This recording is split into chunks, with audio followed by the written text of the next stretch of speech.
The tale didn't start with Caitlin Clark, even if no one wants to acknowledge this. Angel Reese started it.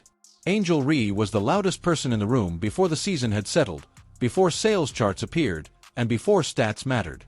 Debates, social media, cameras, and interviews. She wasn't merely noticeable, she was inevitable. The league also didn't protest. They leaned in because, at least in everyone's opinion, conflict, charisma, and confidence all sell. For a while, Angel Reese's speech seemed genuine because she seemed to be the main character. Panelists debated her. Fans quarreled over her. Clips went.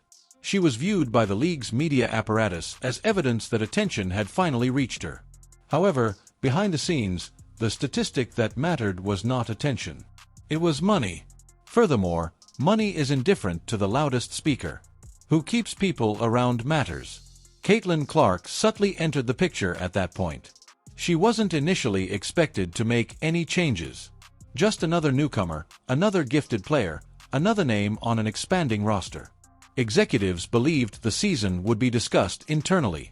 Many facets, balanced development, and a rise as a group. The first several weeks were not sustained by that premise. While analyzing early season statistics, one analyst detected an oddity. Games with a lot of promotion weren't drawing many viewers as expected. Although social engagement appeared to be high, viewing declined. Buzz over the merchandise didn't translate into steady sales.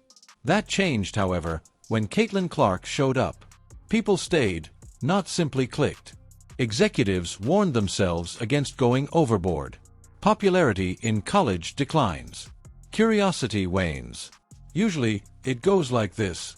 The NBA's visit on NBC was then planned.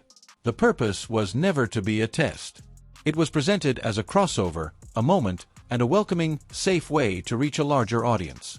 However, the entire plot fell apart as soon as the cameras started rolling. Caitlin Clark didn't perform for the sake of being noticed.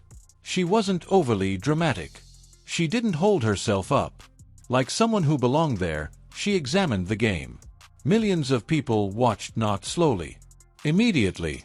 That evening, NBC producers discovered something that unnerved them. During her segment, viewer retention did not decline. It got up. People stayed when she spoke. People left when the piece was over.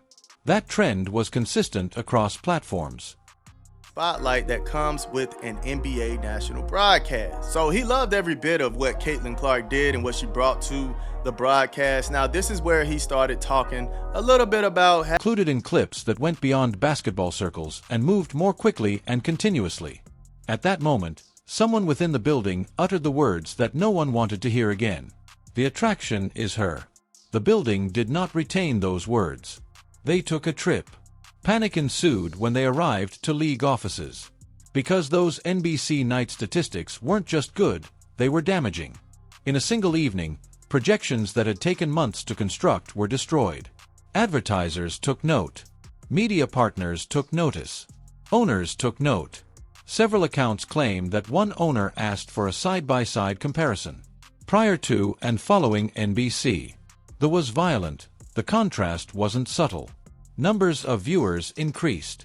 Estimates of revenue soared. Demand for merchandise increased. And one name reappeared beside those spikes. And again. Clark. Caitlin. The owner stopped safeguarding optics at that point. He stated it clearly at a private discussion, not intending to leave the room. Revenue multiplied rather than grew uniformly. Since multiplied indicates imbalance, once the sentence spilled, the harm could not be undone. It suggests that the engine is absent. It suggests that some people were doing things that others weren't. Angel Reese was abruptly left out of the conversation. Not because she was untalented or unpopular, but because she was unable to influence the numbers. There's no need for insults amid that kind of lockdown. It needs receipts. Journalists then picked up the tale. Affirmations in silence. Odd nods. Fire can be confirmed by smoke alone. After then, Stephen A. Smith appeared. This was not something Stephen A. found by chance. They brought him the information. He witnessed the NBC malfunction. He could see the revenue curves. That's why his tone was chilly. Calm is an indication of certainty. live on television. He didn't attack Angel Reese, but he didn't lessen her abilities either. He was not insulting. Impact was compared by him. He contrasted reach. He made a revenue comparison. His final statement put a stop to everything. It's not close. That wasn't a remark. That provided closure. The viewer grasps the inference as soon as Stephen A. states that something isn't close.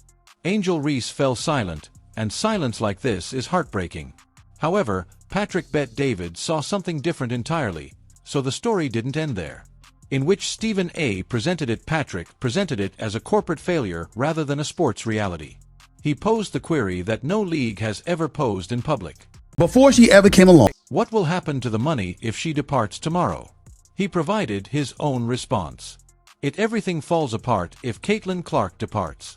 Not a hot take, that. It was a warning about the economy. Patrick made no mention of talent. He made no mention of personality. He discussed dependency. Dependency is also frightening since leverage changes immediately when you acknowledge that you are dependent on one individual. Owners sensed it. Media partners sensed it. Marketing departments sensed it. The league refrained from publicly criticizing Angel Reese. She was taken out of the planning for the future. That's worse. Just absence, no defense, no statements, no conflict. The tone of internal discussions shifted behind closed doors. The phrases balance and others disappeared. The terms growth leader, primary driver, and key asset emerged. Angel Reese didn't use those terms. They belonged to Caitlin Clark. The second leap, an internal graphic displaying anticipated revenue increase following NBC 10X, followed.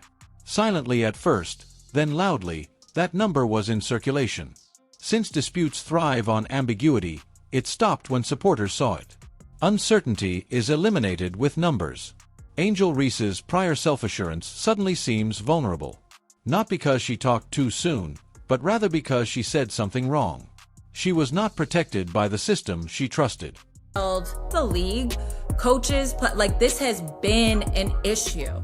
Like go back. We saw Coach Cheryl Reeve crash out. Cheryl Reeve is the crash out queen. Over the officiating. Yeah, it was like one of the best crash outs ever. But like go back to God, like Candace's rookie year. There's a game she gets laid out, like, and multiple. Like go back to all of these players. It's crazy what they all went through. And so obviously there are more eyes on the league. So there's the way that the physicality around Caitlin was obviously layered in the sense of like she's this phenom coming into the league, like everyone's talking about her. So we've got all these vets who, again, it's the same when Candace came into the league, when Diana, when there's a generational player that comes into the league, and it's in men's sports too, the messaging is, okay, this is our league, like, well. It went on. Caitlin Clark did not respond. Don't tweet. There are no interviews discussing the drama.